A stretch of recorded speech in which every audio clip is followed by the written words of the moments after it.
What's going on, team? Welcome back to another episode of the AT Fit podcast. Episode number 29. All right, welcome. Hopefully we're all doing good. I'll try and keep this one nice and concise, short and sweet. We're going to talk about plateaus, what they are, and basically how to get through them. Plateaus are simply basically a stagnation in your training or in your progress, where it seems like no matter what you're doing, everything's just staying the same. You're not getting any better. You're not getting any worse. Everything is just the same. Obviously, that's it's going to be inevitable. Plateaus are going to happen regardless of whether you want them to or not. They will happen, and that's okay. A few things that can help you get through plateaus are variety. Variety is definitely a big one. Being able to spice up your training. So instead of just going in and hitting exactly the same exercises every time you get in there, spice it up a little bit, add a little bit of a different stimulus towards your body. Like if you are training legs, you can do different types of squats. There are back squat, overhead squat, zerka squat, front squat, split squat, Bulgarian split squat, sissy squat, kettlebell squat, goblet squat. You name it. Like there are different types, and being able to stress your body in different ways. So variety is a massive one that can help you sort of reduce the effects of plateaus. But also deloads, guys. Deloads are a good tool. People get into the habit of I want to just see a linear progression. That's not going to be the case. The average should be linear, so the average should be we're improving. However, you're going to have peaks and you're going to have troughs. So deloads are actually really important to just help you recover, not just physiologically through your body, but also through the mind as well. So it allows you to de-stress mentally. It allows you to take your mind off of pushing yourself to that barrier all the time. It allows you to just think of other things and relax and sort of concentrate on things of being a human and being a better human rather than just, all right, I'm going to break myself in the gym, or I'm pushing this PR, or I'm going this hard in this workout. Like, just relax. Deloads can be a period of reduced intensity or reduced volume, or both. It can last a week or two, even more if you need to. But I like to time my deloads with a little bit of a break. What I mean by a break is like a break from work as well. Obviously, because I work within a gym, I don't want to be in that environment and not work out. I'll have the itch to work out. So I always sort of pair up my deloads with little times of the year where I go away. And when I go away, I won't train.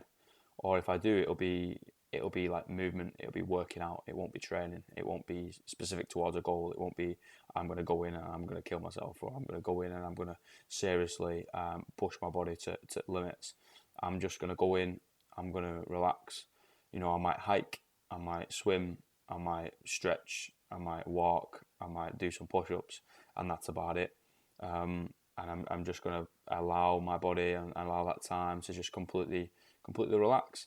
And that time for me is really important because that's like my meditation time, if you get what I mean. I get to break down who I am as a person. I get to break down who I am as a man, as an athlete, as a coach, as a friend, as a role model, as a mentor. Like all these things, I get to break it down and go, okay, like we sort of lose ourselves in the day-to-day because we're habitual creatures. We fall into habits, and things get really, really fast. Things happen real fast, and you blink and it's the end of the day again. You're like, fuck, okay, I got to go to bed. And then you blink and it's the end of the day again.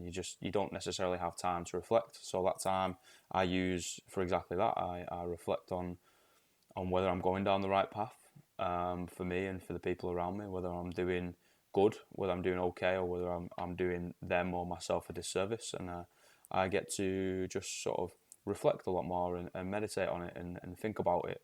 And then when I come back, I'm a lot in a fresher mindset, and I'm a lot more motivated and a lot more dedicated to, okay, now I'm gonna go down this path, or yeah, I'm doing really well, and you're a lot more positive, and the mind is a lot more open to the opportunities that are in front of you, rather than bang, bang, bang, bang, bang, one thing to the next, to the next, to the next, and you're not only getting mentally stressed, but you're also getting physically stressed. So I like to pair them up. I like to use my deloads and use this time to just completely like mend and heal and grow as a person, really, as a human being, rather than just everything's in the gym or everything's my physical goals. Like, we all have mental goals as well. We all have goals that we want, like people we want to be.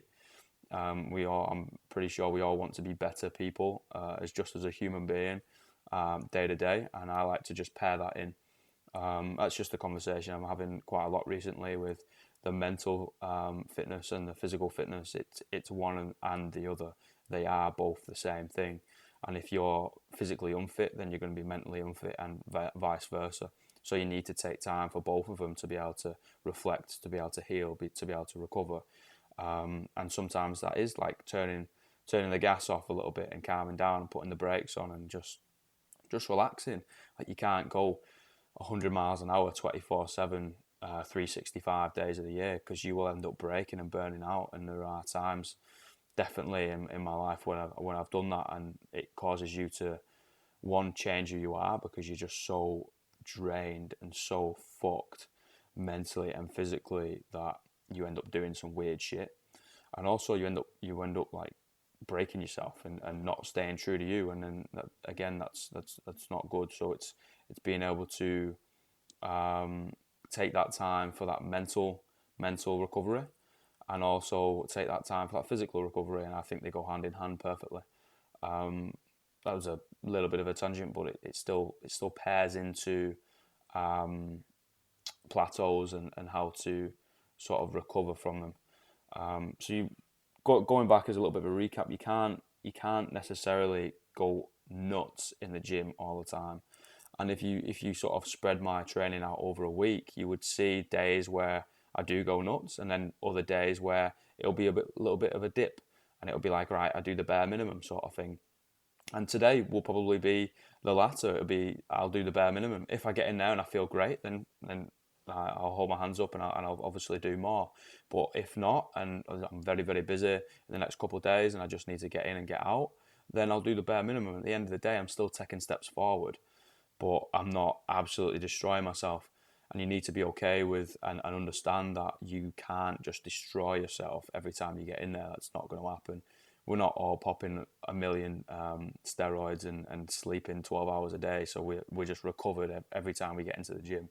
Like, we're gonna have a little bit of residual fatigue from the training sessions before, or the lack of sleep, or the stress, or the things on your mind because you've got to do this assignment, or the things on your mind because you've got that business meeting or whatever. Like, things are gonna affect you, and being okay with that peak and that trough in the training is good. It's fine. It's absolutely fine, no problem. And you will end up hitting a plateau sooner or later, and then that's when you just need to take a step back, reflect on your training, reflect on your body. Maybe it's been telling you some signs that you need to look after it a little bit more. You know, I'm pretty sure everyone's been in the gym and their mind has been like, yes, let's fucking go. I am absolutely ready for this session. I've popped three pre-workouts, half a cup of coffee, a Monster. I'm fucking ready. Let's go. And then you get in there and you start warming up, and your body just goes, fuck you, dude. You're not working out today. Or fuck you. You're doing nothing but walking on a treadmill. And I'm pretty sure everyone's done that. I'm sure I've done that a million times by now. And you just need to listen to it, because the times that you don't, you end up actually breaking yourself and actually causing damage and causing an injury. So you need to actually understand and decipher the signals that your body's telling you. And if it's telling you no, then no. Sometimes you're going to have to, tell it to shut the fuck up and keep working forwards. But if it's legitimately telling you no, then you need to understand, okay, that this is not a good day. And I'd sort of paint this this like visual line most of the times, and below the line is discomfort, and above the line is pain. Things are going to be uncomfortable. Like, the gym is not going to be comfortable, period. Like, you're stressing the body, it's in an uncomfortable environment, it's not going to be comfy. So if you're in that little zone, then that's fine. But when you get over that zone and it's painful, then that's not good. That's not a good place to be. And I'm not saying like, oh no, sprints are painful. No, that's just uncomfort. Like you are just not comfy in that time. You feel like your lungs are bleeding, yes, but they're not. Pain is a signal because there's something going on. There's something wrong. So if you start getting over that line, you're just like, oh, you're tickling it. Nah, fucking rein it back, chill out, work on some technique, work on some cardiovascular fitness, less impact stuff, stretch out, relax the mind and relax the body. Because usually when one's stressed, the other one starts getting stressed as well, and that's something that I've found a lot of the time with me. Like when I've not addressed any mental stressors, and I've just put them in that box and put them onto the side, then for weeks and weeks and weeks and weeks is sort of played up, and then my body's just saying, okay, well, you're not listening to your head because you never do, so fuck you, dude, I'm just going to break. And that's when I get injured. And then I'm just like, oh, okay, like now I can't do the thing that relaxes me, i.e. my church, i.e. work out or train. And now I'm left with these things that I've not addressed for the longest of times. And you're just like, right, okay, if I sort that out, and then your body starts healing, mainly because the cortisol levels go down, like your actual levels of stress, the stress hormone goes down, like because you're dealing with shit, you're working through it, you're facing it head first, and you're getting through it. And you know, I think that mental and the physical side need to be paired up a lot more. And a plateau and a deload and the time where you step back from the physical stuff is a perfect place to do it, in my opinion. Like, start journaling, writing down. This is something I've actually been doing religiously at the moment. Is every morning I'm just writing shit down. Like, I've got shout out to Pip if she's listening, fucking legend. I've got a book. It basically says the master plan. It's just a nice little journal, and I just write down all my stuff every morning. Is like any ambitions, goals, dreams, little poems, little like things I'm anxious about or whatever. I'll just write it down. I just call it my little mind dump. It just gets it out of my head, puts it down, and then I can look back and go, when you feel like you are at that plateau and you don't know where to go and what have you, I can look back and go, okay, this was one of my goals, or this was one of my dreams, or this was one of my action plans. Oh, okay, like I told myself I was going to do that. Now let's go fucking do it. Like, let's work on it, sort of thing. So that's one of them. I also set my day in my diary. So I put a load of to-do lists down. So obviously today was one of the todays was do a podcast, and that's obviously this one that you're listening to. And then I also write down like a little gratitude journal. You don't necessarily have to do that, but when times seem a little bit rough and you do hit that plateau and then all the negative thoughts come in and the body feels negative and everything's just on a downer, writing down 3 things that you're grateful for every day, like, to me, like, sort of grounds me. And I look forward to doing it every morning. I look forward to setting my day. I look forward to dumping all this shit from my head into a book. I look forward to writing a couple of rhymes. I look forward to expressing my gratitude for the little things in life, and it sets your mind, which is going to set your body. And if you set your body by looking after it, by the mobility, by the nutrition you put into it, by the sleep, by the hydration, by actually working out and moving, then that's going to set your mind. And it's that sort of working in unison. We are a synergistic body, so we sort of work together. And the mind and the body needs to work together too. So being able to reflect on your program and think, okay, I'm at a plateau now. Why am I at a plateau? I've been working hard. I've not actually took a deload for the past 10 weeks. Cool. I'm going to take a deload. And then it's like, right, have I got any mental stressors that have been sort of playing on me? Okay, cool. I'm going to write that down. I'm going to figure it all out. I'm going to work through it all. And when you get back after that week, 2 weeks or whatever, a few days, then your head and your body is going to feel like tip top. It's going to feel absolutely sound. So that would be my little piece of advice to do, especially when you're doing when you've hit a plateau. Usually when things aren't right upstairs, the body starts showing it, and can be vice versa. But us as 21st century creatures tend to just ignore what's going on upstairs, and the body will end up selling you and showing you signs. So hopefully that was a brief little insight into plateaus, and you are now okay with taking a little bit of a back step in the gym. And to be honest, I don't even think about it as taking a back step. I just think about it as preparing yourself to take a massive leap forward and creating those sturdy foundations and building your house on a rock rather than the sand and all those little metaphors. So yeah, don't be afraid to build your house on the rock. Don't be afraid to create a strong